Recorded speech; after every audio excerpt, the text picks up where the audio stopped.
lang po namin yung warrant. Okay. Ikaw po ba si Norman Magusig po? Alias Francis Leo Marcos? Hindi.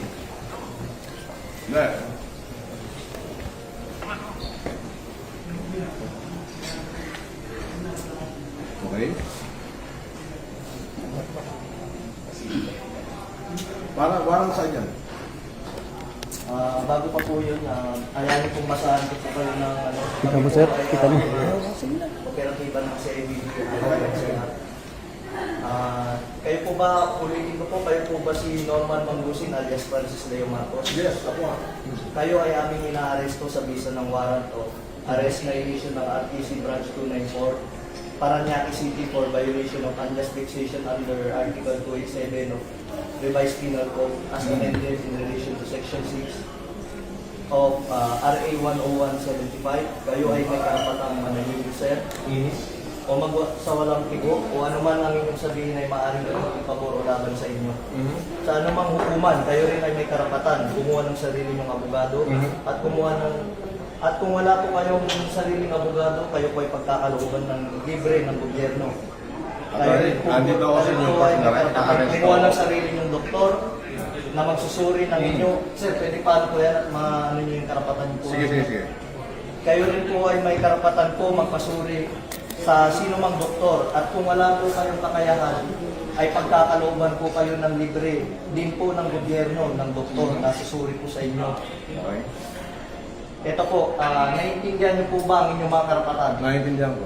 Okay po, kayo po ay sasama po sa amin para po sa inyong... Attorney, ito po, basahin po. unjust vexation daw sa Paranaque. Hindi ko alam kung sino complainant nito.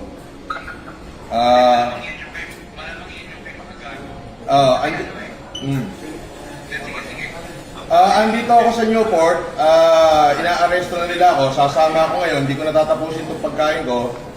Inilive na nila ako. Pwede bang sasama na lang ako, Brad? Huwag mo na ako ipahiya. Hindi, kailangan po kasi may procedure po tayo. Sige, sandali. Iramin ko lang. May procedure po tayo, sir. Attorney, nasa ka ba?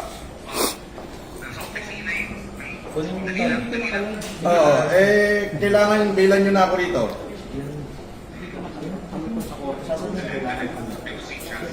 Nang live ko, hindi ko lalabas ng live. Hindi naka-live ko.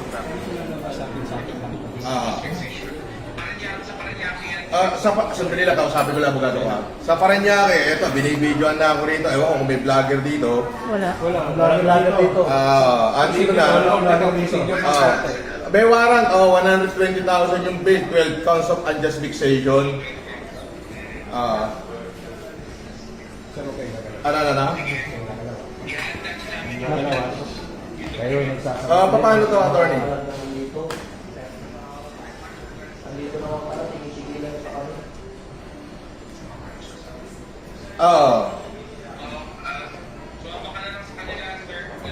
Tapos? Pwede po kayong kasuhan ng obstruction. Justice Sige, please. Nasabihin nyo, hindi nyo pa alam. Binabawalan nyo kami mag-video, pero pwede pa lang mag-vlog. Pwede ba yun? Bawal ka sa... Sir, sino daw pwede contact person dito? Sa pag-bibis naman, sir.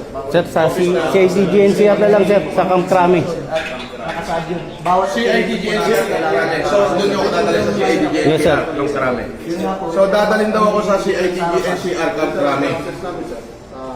Ay, hindi ba ganun ang process? Pag may warrant at meron na kami reliable knowledge. Doon daw ang office ng CIDG-NCR sa Camp Krame. Pwede namin pasukin. Wala makakapigil sa amin. Sir, yung warrant, sir, is all over the Philippines, sir. Nation daw, wait daw yung warrant. Maayos mo yung coordination namin dito. Kaya nga Hindi naman sa warrant yun. pag may ganito operation at kailangan talaga i-video. We need to inform mo na si Taco. Kaya namin. Ganun po kasi yung process ng Taco. Opo, may process po. Pero yun nga po, may knowledge na po. At bibigay sa business na ito mo, dito natin. Pwede mong malis. Sandali, attorney. Ano yan? Pwede mong ano yan eh. Pwede mong... Tara